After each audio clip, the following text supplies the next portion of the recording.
Bom, olá a todos. Meu nome é Florência Saravia, eu sou técnica de som e eu fui convidada pelo Festival das Marias para mixar os artistas que se apresentaram no dia 10 de novembro na Casa do Parque. Eu tive a tarefa de, de receber os artistas, saber as necessidades técnicas deles e mixar os 4 ambientes que haviam sido propostos pelo festival para filmar as atrações, né? É, e aí, dentro do convite do festival, também eu tinha que fazer um workshopzinho sobre algum tema de áudio que eu quisesse. E aí eu achei oportuno justamente relatar por que às vezes eu sou chamada para mixar palcos em virada cultural, em uma série de coisas para atender os artistas que chegam, as atrações que chegam. Né? E aí eu pensei em colocar uma série de dicas para que outros técnicos saibam como otimizar, né, esse trabalho de festival, que é um trabalho mais complicadinho. Assim. Então você foi convidado a, a mixar o palco de um festival. Pode ser só o PA, pode ser só o monitor e muito comumente em festivais menores é que você tem que fazer as duas coisas do mesmo palco, né? É, Nesse caso, como é que você vai começar a pensar nesse assunto, né? O principal problema que a gente tem é o tempo. Então você tem uma série de coisas que você tem que atender, mas o seu maior problema, a grande pedra no seu sapato, o seu obstáculo e a bigorna que está todo o tempo pendurada em cima da sua cabeça é o tempo. Então eu preciso ter em mente, assim, um modo de trabalhar onde eu sempre estou levando em consideração que existe um tempo extremamente limitado para eu realizar o que eu tenho que realizar. É, São duas tarefas, basicamente, que a gente faz quando a gente está atendendo em alguma posição de mixagem ao PA ou ao monitor, né? Ou a gente está mixando os artistas que chegam, ou a gente está atendendo a um mixador. Então é muito comum, por exemplo, na virada cultural, determinados produtores de palco deixam um técnico mixador, não é um técnico da firma de som, um técnico mixador no palco e um técnico mixador no PA. E aí, as bandas que vêm sem técnico, ou de PA ou de monitor, tem um para mixar, e as que vêm sem ninguém também vão ser bem atendidas, porque vai ter um técnico para mixar. Tá? No caso do Festival das Marias, basicamente a gente mixou, eu e a Adriana Viana, técnica de som também, a gente mixou os artistas todos, tá? Mas acontece muito da gente ter que atender alguém. Então, quando a gente atende a um mixador, a gente precisa fazer com que ele entenda que ele está dentro de uma estrutura de tempo.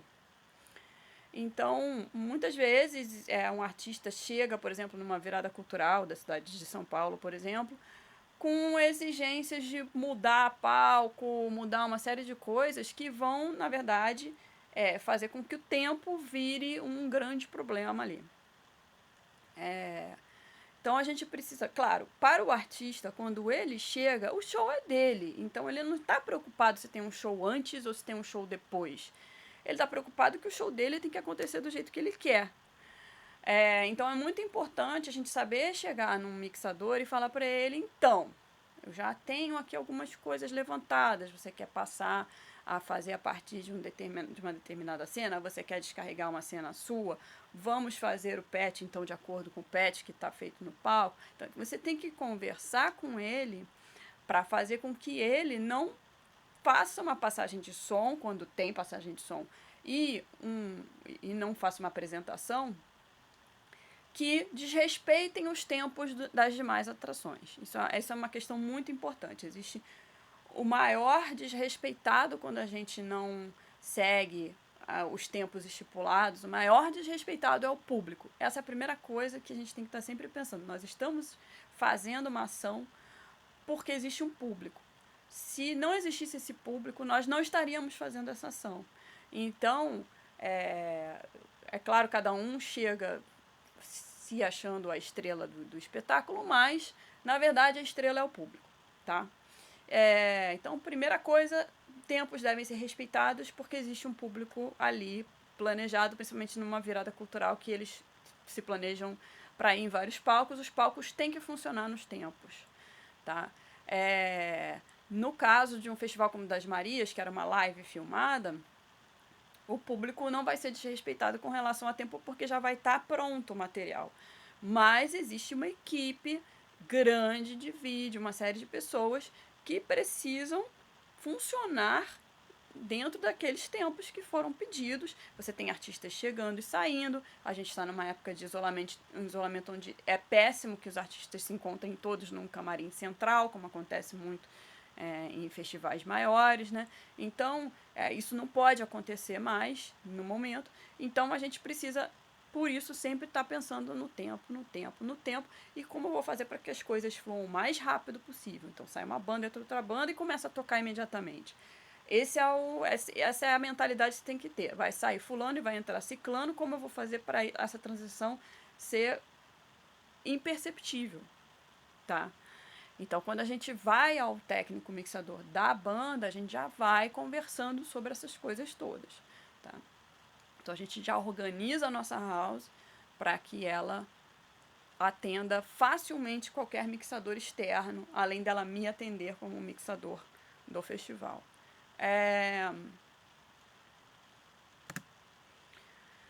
Quando é a gente que está mixando, aí a primeira coisa que a gente tem que fazer é detectar os artistas. Se você não conhece, nunca trabalhou para nenhum deles, você precisa ver qual é o estilo, perceber qual é a formação que normalmente eles levam ao vivo. E a gente hoje em dia tem muita facilidade para isso porque a gente tem vídeos de shows, né? Então é bem prático, na verdade, descobrir que tipo de som vai ser tocado ali, né?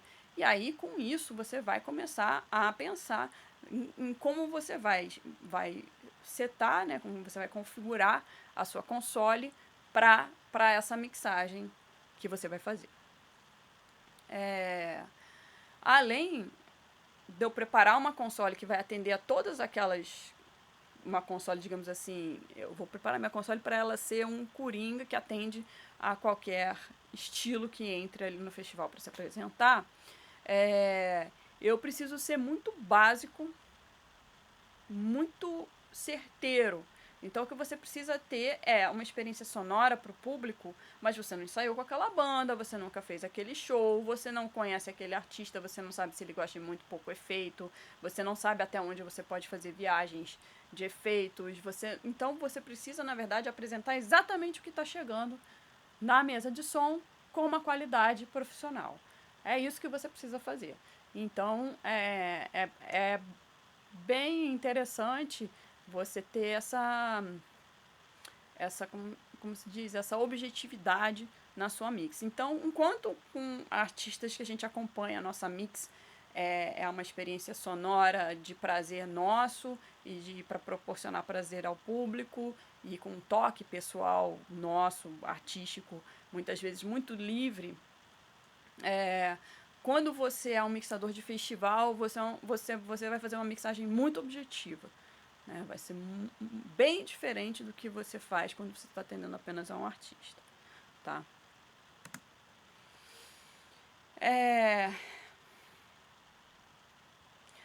Uma outra coisa que é muito interessante quando eu configuro a minha house é eu pensar em agilizar esse processo, não só deixando a minha configuração de console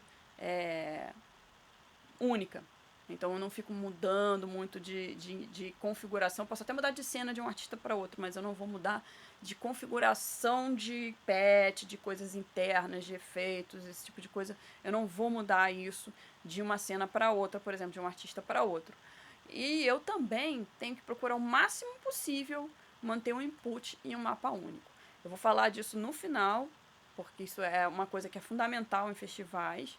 E aí a gente pode conversar desde festivais sem muito preparo, como viradas culturais, até festivais com um extremo cuidado e preparo, como Rock in Rio ou Lollapalooza, né? Como que funciona, mas existe uma estrutura principal de palco e as coisas vão se encaixando ali já para atender. Então, a gente, quando está numa estrutura pequena, a gente pede muita adaptação ao artista. Quando a gente está numa estrutura grande, essa estrutura se adapta a cada artista, né? As exigências de cada artista, mas ela é uma estrutura global que se encaixa, né?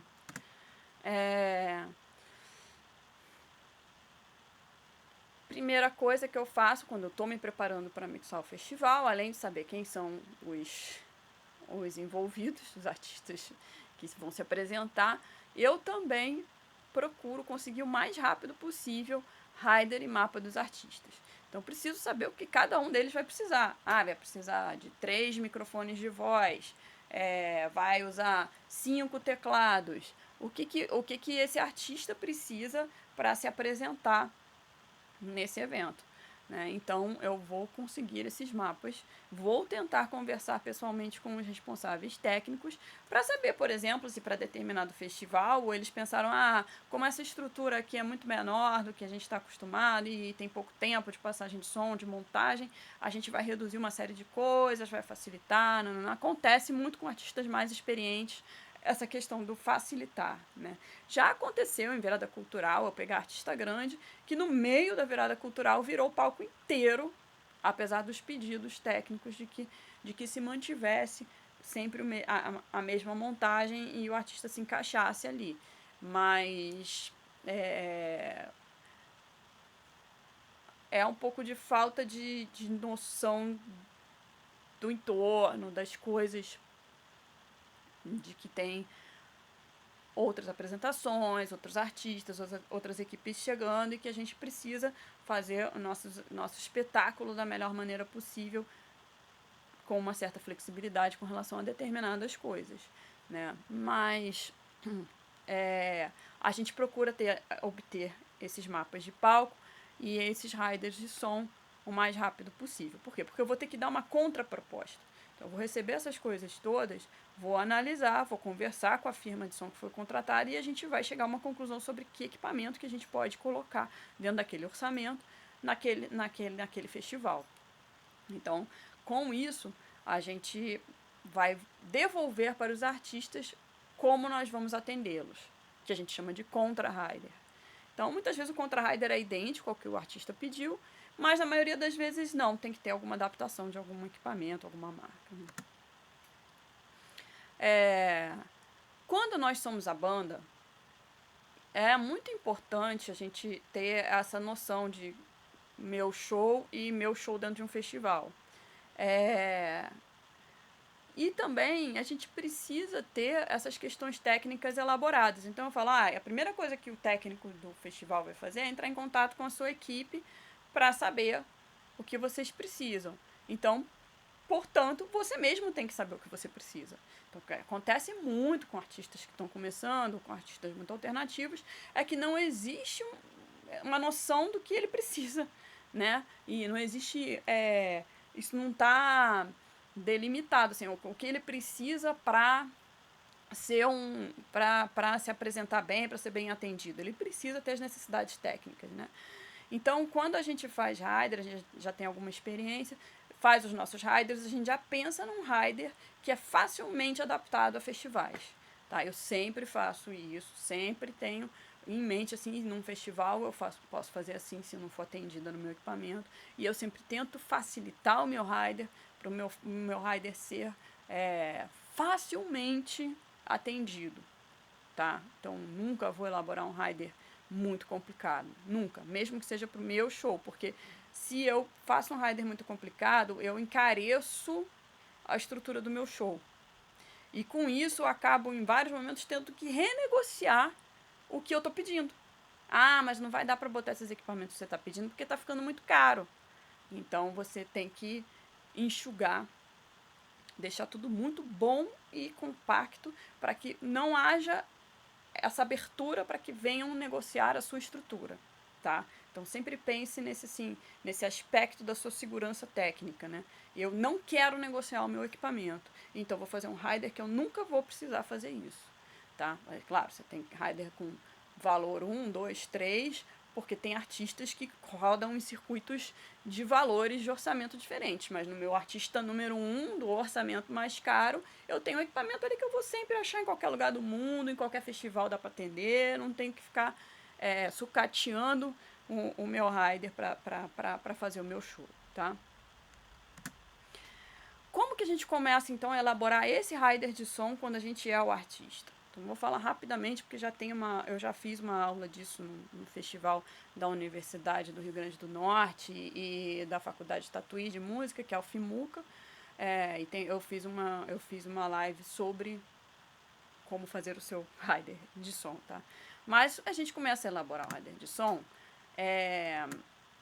assim, com um papel qualquer com umas bolotas com os nomes, tá? É assim que você começa. Você pega, faz um desenho tosco, pede, normalmente isso aqui o artista me manda, eu faço, bota aí que músicos que vai ter e em que posições do palco você quer.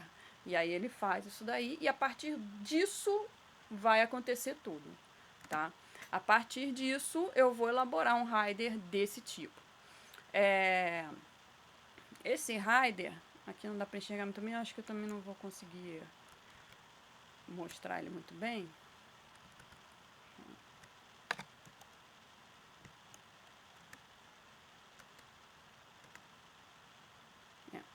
Não dá para ver tão bem assim, mas enfim, esse rider ele está dizendo que equipamento que eu quero, que mesa de som que eu aceito, o que vai ter em cada input.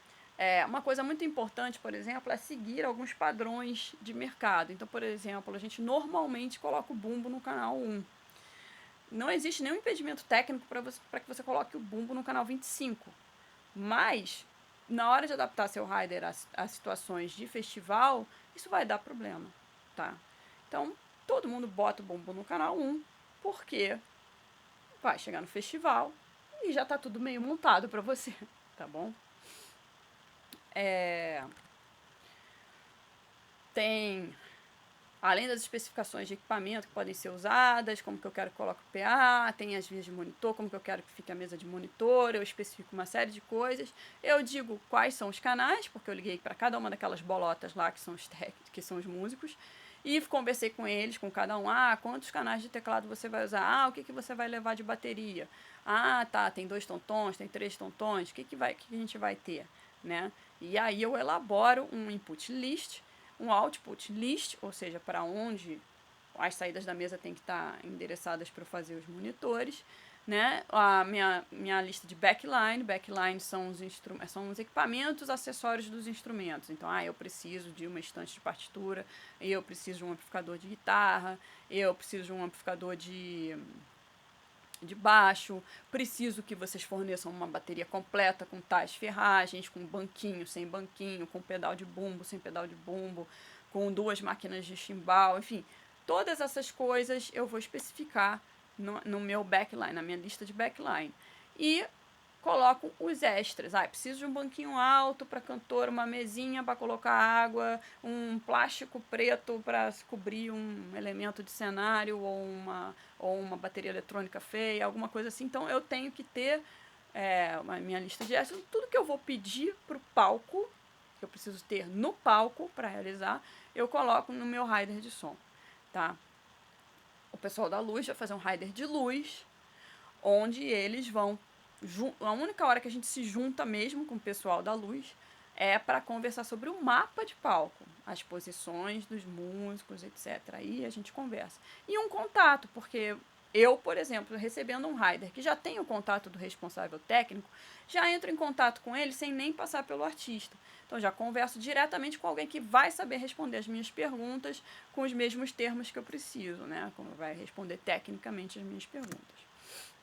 Aquelas bolotas viraram esse mapa, tá? Então a gente consegue fazer agora uma situação onde quem vai montar o palco, vislumbra como vai ficar a banda. Vê mais ou menos a distância entre os músicos, não precisa ser exato nesse caso, né? Porque vai ter palcos em festival, palcos de diversos tamanhos. Então a gente consegue resolver se tem praticável, se não tem praticável. Tudo isso eu estou vendo aqui. Quantas tomadas eu tenho que distribuir no palco. Tudo isso está no meu mapa de palco.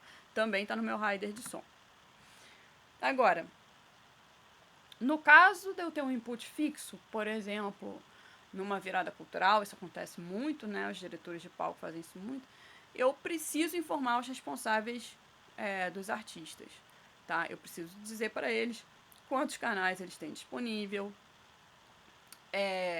a quantidade de canais que eles têm, as posições desses canais, as posições dos subsnakes, né, no palco. Então, por exemplo, os canais de bateria são de 1 a 20 e estão do lado direito do palco. Então, a gente precisa falar para ele, baterista é sempre aqui, baterista não sai daqui, né?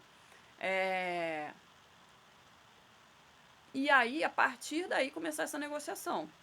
Mas o meu baterista tem que ficar do outro lado, porque não sei o que. Aí você começa a conversar.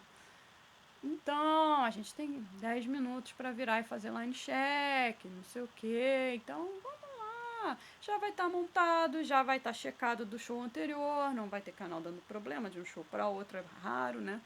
Então, de repente ele vai sentar lá daquele outro lado que ele não está acostumado, mas ele já vai sair tocando, né? Vai ser uma experiência agradável para o músico. Então a gente precisa conversar e saber lidar com as pessoas, né? Que é o nosso maior desafio.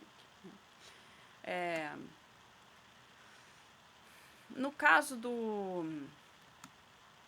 input variável, eu preciso então ter pessoas para poder virar esse palco completamente. Então, uma coisa que eu vejo muito, que me dá bastante nervoso em festival por aí, é que as pessoas, por exemplo, desmontam tudo para colocar a próxima banda, né? Isso realmente não é muito incrível, tá? Num festival. Isso é um convite a você ter problemas, canais trocados, coisas chegando no lugar errado, e com isso o nosso amigo Tempo já começa a sorrir para nós e falar, né? Você vai sambar, né? Então, no Festival das Marias, por exemplo, o que a Adriana fez, ela que montou o PET, a gente colocou todas as atrações, todos os ambientes chegando numa console só. Então, em cada parte da console eu tinha um subsnake diferente. E, por exemplo, teve 2 atrações, piano, voz. Então já estava lá, piano, voz, passado. Entendeu? E aí, nesse piano voz, uma das bandas tinha ainda um violão. Então, entrava mais um canal ali. Então, a gente tinha 4, 5 canais para aquele ambiente, e aí mais não sei quantos canais para outro. E aí a gente ia montando numa console só, então só precisava fechar e abrir, porque já tava pronto. Então, com isso a gente evita bastante os atrasos, né? Eu tenho, quando eu puder, eu tenho que tentar usar praticáveis. Então, se eu vou atender a cada banda, eu coloco essas bandas em praticáveis, os instrumentos, o setup deles, e eu só tiro e coloco esses praticáveis. Isso é uma configuração bastante comum. O Carnaval do Recife tem bastante isso. A gente tem palcos lá que são... O Carnaval do Recife é um festival de vários dias, na verdade, quase 24 horas direto, né? Mais de 24 horas, né? 72 horas direto, né? E aí a gente tem palcos onde você realmente entra num input que já está, e a gente tem palcos maiores, como um palco muito bom do Carnaval de Recife é o do Marco Zero. Você tem essa questão dos praticáveis com Subsnake, né? E o importante também é ter uma pessoa que só cuida do pet. O pet são as conexões do palco para a mesa, na verdade, para o splitter que vai para as duas mesas e tal. Se você ficar mudando a pessoa que cuida disso, não tiver uma pessoa exclusiva para isso, você tem muito problema mesmo. Você vai ter pessoas que vão demorar um tempo de aprendizado para entender o que está acontecendo. No entanto, se é o mesmo cara que está fazendo desde o começo do festival, ele vai resolver rapidamente qualquer questão de canal, ele sabe tudo que está ligado. Então você precisa ter uma pessoa que só faz isso. Quando você, tanto fixo quanto variável input, é sempre bom ter um patchman, que a gente chama, uma pessoa que cuida só disso. Mas no caso de um input variável é fundamentalíssimo, porque é muito estressante não ter uma pessoa que cuida só do pet. E de preferência que essa pessoa não fique fazendo outras coisas. Ela pode até de vez em quando ajudar a montar, desmontar, mas assim, a prioridade dela tem que ser cuidar do pet, tá? Para resolver rápido os problemas, e durante o show ela precisa ficar atenta, porque pode acontecer coisas durante o show que ela precisa mudar no pet, tá? Backline, também a gente precisa pensar no festival se ele é compartilhado ou dedicado. Os festivais gigantes, o backline não é compartilhado. Eu sempre peço nos meus artistas que o backline não seja compartilhado, mas eu faço alguns artistas grandes que a gente acaba tendo que aceitar isso. Tá? Isso é bem péssimo, porque faz demorar mais tempo a virada de palco. E quando você tem um festival que você tem que você tem os praticáveis com um backline dedicado, você consegue você já deixa tudo cabeado mesmo que você tenha que recolocar microfones, mas o ideal é nem ter que recolocar microfones. Então você em cima daquele praticável você já tem o instrumento como o artista passou o som, os pedestais, os microfones e os cabos, e aí um subsnake de preferência, porque daí você só tem uma ponta, né, um fan-out para conectar no pad. Isso é uma situação ideal que acontece nos festivais mais profissionalizados. Mas é o que a gente tem que sempre correr atrás, assim, né? Tentar ter um backline que não é compartilhado, que é dedicado ao artista. Mas quando ele é compartilhado, a gente precisa ao máximo, quando a gente está atendendo, conversar com os técnicos e com as bandas para que esse backline não fique circulando pelo palco. Então, poder sempre ter o baixo do lado direito, o teclado do lado esquerdo, né? E conseguir que as atrações entendam que é importante fazer as coisas fluírem assim, tá? Com essa disseminação de informações sobre procedimentos para a gente otimizar as performances das equipes técnicas nos festivais, tem melhorado muito essa busca por backline dedicado, essa busca por colocar praticáveis com subsnake, porque aí realmente, se você tem um praticável com subsnake, você consegue até atender cada rider, tá? Você consegue atender a cada rider. Você não precisa fazer um rider único e fazer com que o artista se adapte a isso, né? Mas eu acho a solução do rider único uma das mais práticas. É bastante favorável para, inclusive, festivais que não tem passagem de som. Principalmente para esses que o artista entra, só vê se está chegando e toca, tá? Então, o input e o mapa de palco únicos e o backline único nesse caso, né, um backline compartilhado, são bastante favoráveis, tá? Para você fazer viradas de palco muito rápidas. A grande estrela, então chegamos, né? Falei tanto. A grande estrela do festival para a equipe técnica. A equipe técnica, para ela o importante é a condição técnica, né? Então, atender bem, né, e fazer as coisas fluírem dentro do tempo, principalmente com qualidade, né? Dentro do tempo também, sem condições, não dá.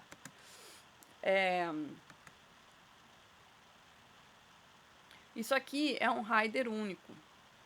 Deixa eu ver se eu tenho ele aqui para mostrar. Mas esse aqui é peguei de um caderno técnico de um festival, e isso aqui é um input único. Então, se a gente for ver, todas as bandas que chegarem, vai ter uma bateria já ligada com esses canais.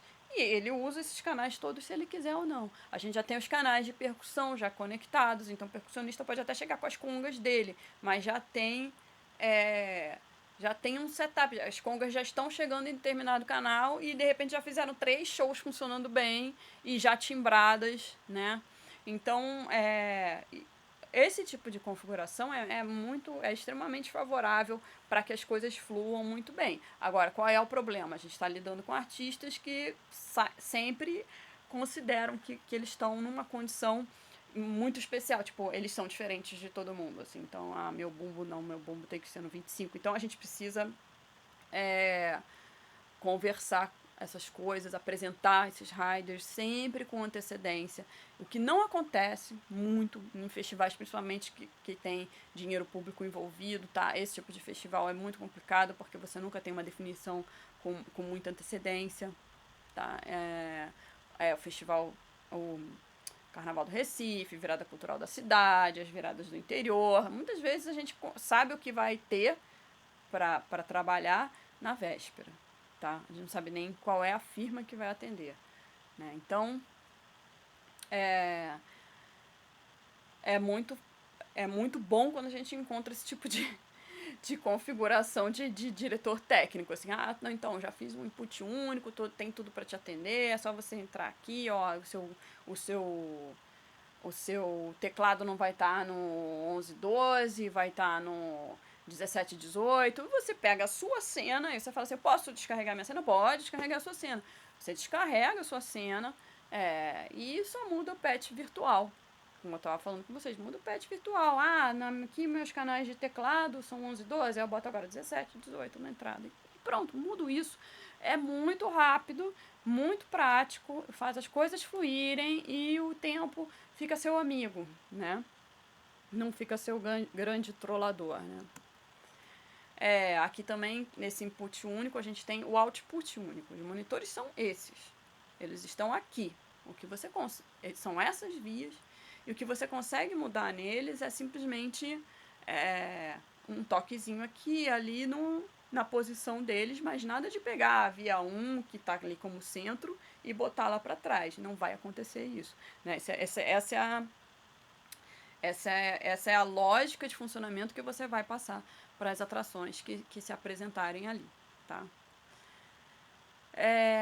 Além do... voltamos.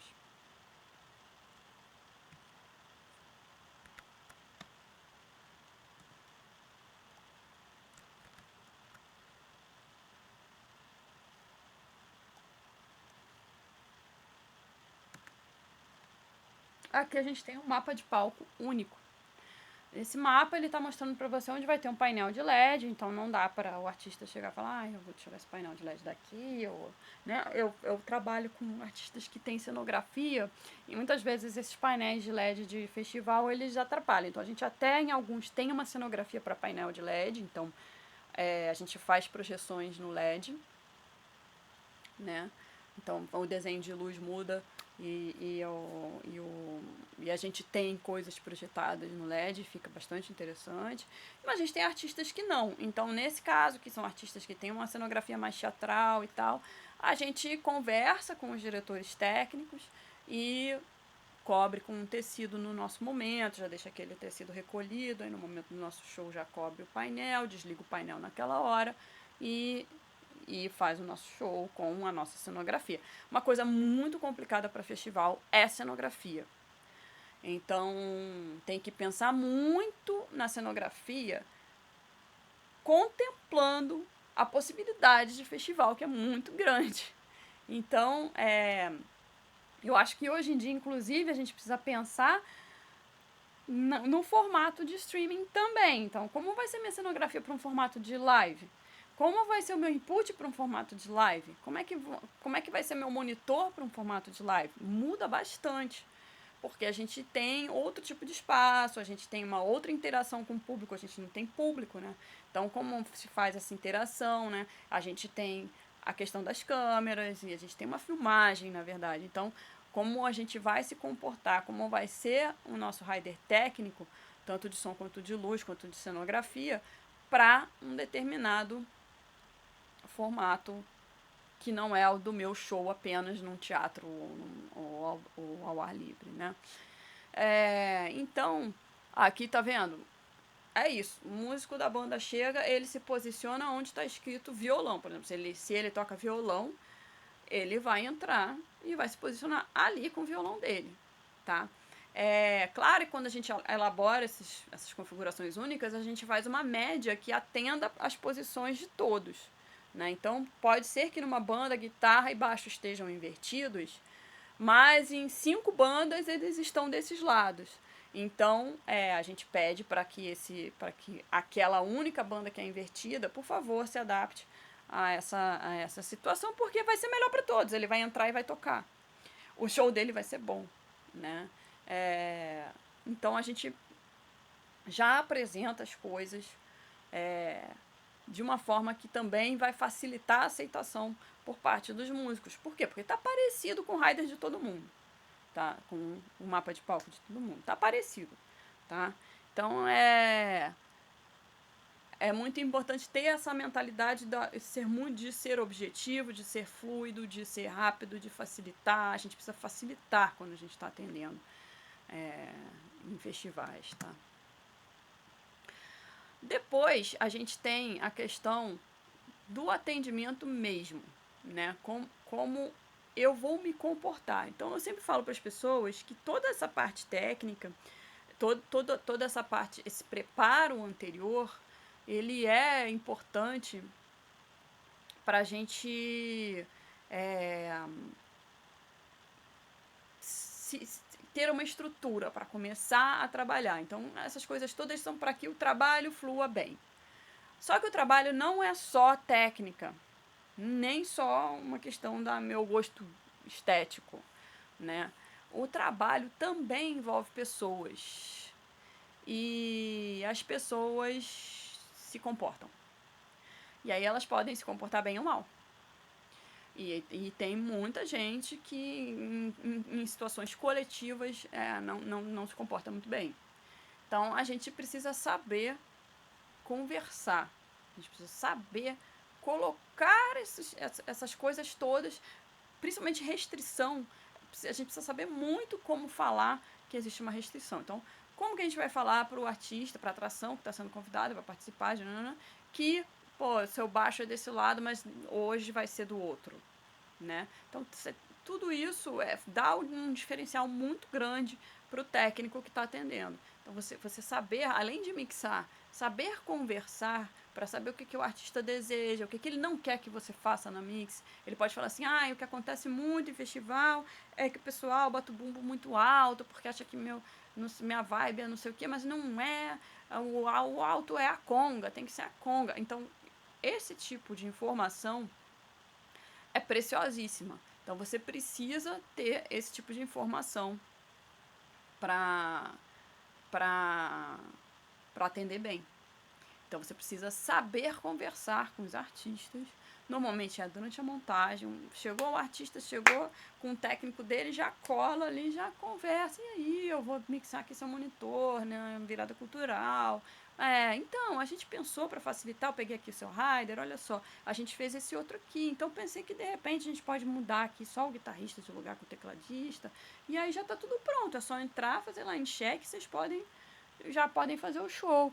Então, muitos artistas vão preferir isso, muitos músicos vão preferir isso, o próprio técnico da banda vai preferir. Então, mas dependendo de como essa informação chega para ele vai gerar resistência.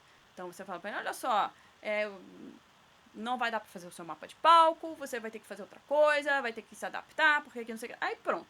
Aí você não vai ter mais nenhuma colaboração daquela pessoa, tá?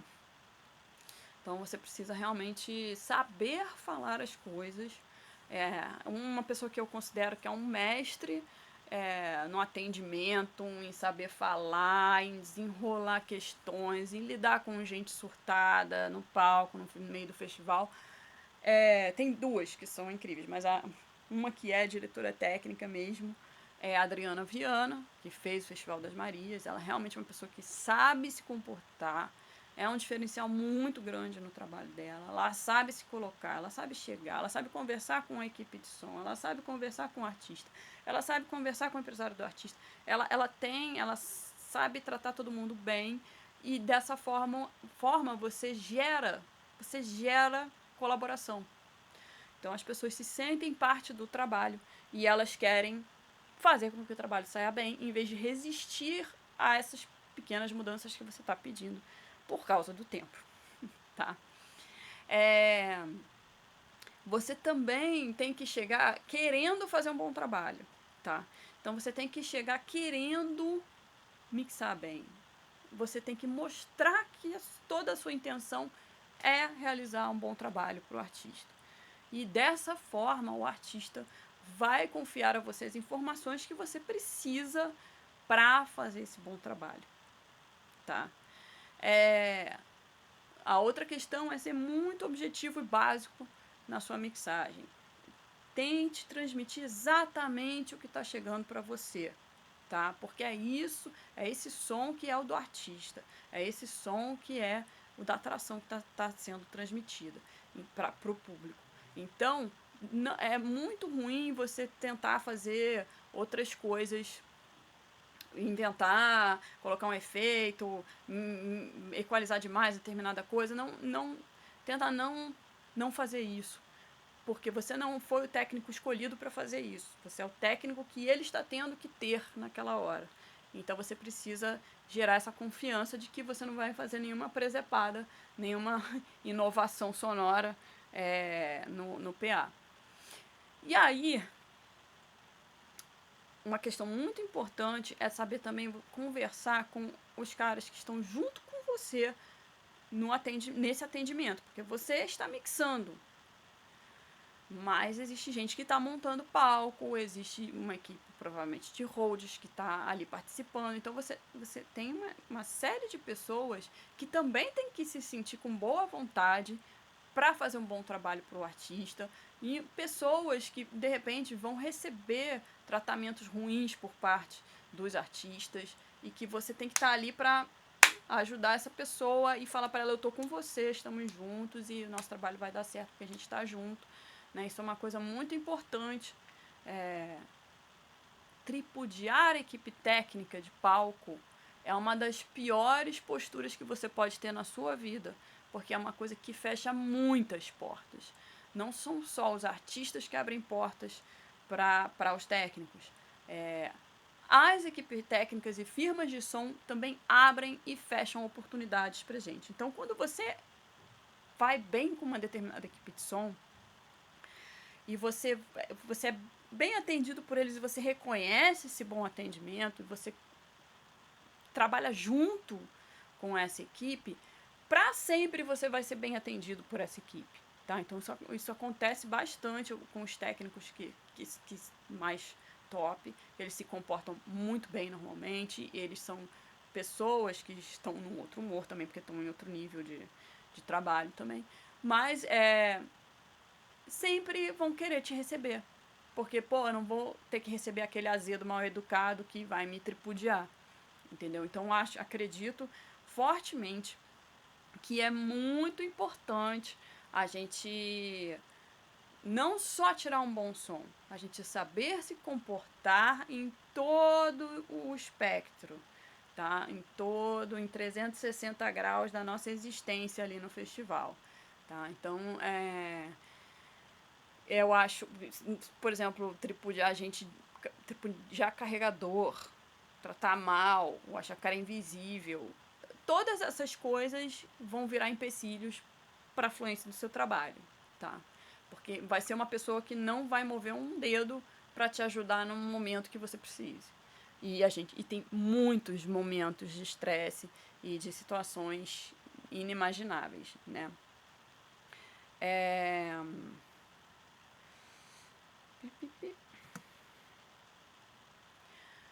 Por último, para fechar essa nossa pequena oficina de mixagem para festival, a gente precisa ter ética também. Então não é só uma questão de que saber tratar as pessoas, conversar, saber que está todo mundo no mesmo barco e estamos todos no mesmo festival, então ninguém é mais importante que o outro naquele festival. O importante é que o público tenha uma boa experiência, com o tempo, dentro do tempo que foi estipulado, porque ele tem uma vida e ele gasta um tempo da vida dele para estar ali vendo o meu festival. Então eu não posso destruir o dia dele só porque, sei lá, eu tive que virar o palco inteiro porque fulano não toca do lado direito, sabe? Então tem coisas assim que a gente precisa realmente levar em consideração. Mas o que é ser ético, e que eu acho assim, uma das principais coisas, é entender que mesmo que o artista tenha vindo sem equipe técnica dele, esse artista tem uma equipe técnica. Muito provavelmente alguém está desenvolvendo um trabalho técnico com ele. E uma das piores coisas que você pode fazer é aceitar trabalhar para aquele artista depois, porque você foi bem no festival, e tirar o lugar da equipe técnica que já está há um tempo desenvolvendo um trabalho com ele. Então, se você disser, se o artista acabou de cortar relações com a equipe técnica dele, está procurando um técnico novo, por acaso você estava lá, fez o festival, ele te amou e vocês viraram e vocês se deram bem, e ele te convidar, beleza, tá tudo certo. Agora, se você tá ali para fazer o festival, aí chega o técnico do Coldplay, chega o Coldplay sem técnico lá, você mixa o Coldplay. Aí o cara fala, gostei tanto de você, você não quer ser meu técnico de PA?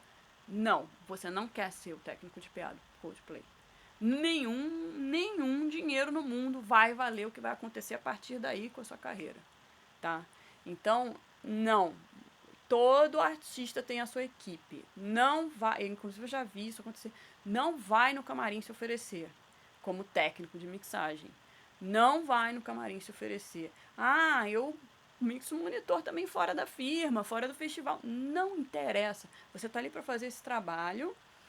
E sim, vem muitos trabalhos por conta disso, mas eles têm que ser trabalhos conseguidos com respeito aos outros profissionais. Então eu conheço muito artista, por exemplo, que começa sem dinheiro nenhum, e aí ele tem que aceitar o técnico de som que dá para aceitar, né? Os técnicos mais caros que ele gostaria de ter não dá, porque eles são mais caros. E aí ele tem que ir com aquele cara que está começando na carreira, e esse cara vai crescendo, vai desenvolvendo um trabalho com ele, vai aturando as roubadas, né? Porque artista iniciante é só roubada, e vai no boteco, e vai no não sei o que, e num determinado momento, quando ele começa a ganhar um cachê bom, ele chama o técnico que ele queria chamar. Que não é você. Que não é o cara que começou. Porque o cara que começou tá... não, ele tá começando, né? Não quero, né? Então, é muito importante você não cair nisso. Não seja essa pessoa. Não seja essa pessoa. Então, pra mim, a ética é sempre... Quando eu penso, eu sempre penso em não ser essa pessoa. Tipo, eu não quero ser essa pessoa que faz tal coisa, que faz as coisas desse jeito. Pra mim, tá? Mas, ao mesmo tempo, você tá respeitando o trabalho dos outros. Então, sempre pense que todo artista tem a sua equipe técnica. E você não quer ser a pessoa que vai dar uma rasteira nessa equipe técnica, tá? Não quer plantar essa semente podre, que vai dar um fruto muito podre num futuro não muito longínquo, tá? Então, eu queria agradecer a vocês. Eu espero que essa live tenha sido útil. Eu espero que vocês tenham tirado informações importantes. E se vocês precisarem de qualquer tirar qualquer dúvida, a gente tem, vocês podem mandar perguntas para mim nesse e-mail, e eu tô nas redes sociais, nesse Instagram e nesse Twitter, tá? O Instagram eu posto coisas mais profissionais, tem algumas coisas pessoais, mas a maioria é profissional. Tinha muita foto de show, de equipe técnica de show, mas o Twitter, ele tem mais, eu expresso mais as minhas opiniões pessoais sobre a vida. Então, eu sugiro que vocês sigam o Instagram e mandem e-mail, por favor, no cyberflow69@gmail.com para eu responder as suas dúvidas, porque infelizmente nessa live a gente não está tendo a interação que é tão agradável, né, do professor com a galera, né? Mas, enfim, é o que temos por hoje. Queria agradecer muito ao Estúdio Flap, que é a minha segunda casa em São Paulo. Fica na Rua Pelotas 400, na Vila Mariana, muito perto da minha casa. E é o estúdio que me acolheu aqui em São Paulo. Deve ser a maior coleção de microfones de São Paulo. Talvez existam um ou dois lugares que tem mais microfones que o Flap, mais variedade. Mas o Flap é realmente tem um acervo de microfones incrível, tem uma sala incrível para gravar, também tem muito equipamento. O dono do estúdio, que é o Fernando Lauleta, também faz módulos de pré-amplificadores de mesas de som antigas. Então é um lugar muito interessante para se conhecer. Fica no Instagram, @flapstudios. E queria agradecer a Adriana Belic, né, a Belic Produções, e ao Festival das Marias pela oportunidade de estar aqui com vocês e de ter feito a mixagem, um hot mix do festival para gravação. Tá? Muito obrigada pelo tempo de vocês, espero que tenham aprendido, absorvido informações, e estamos aí à disposição. Obrigada.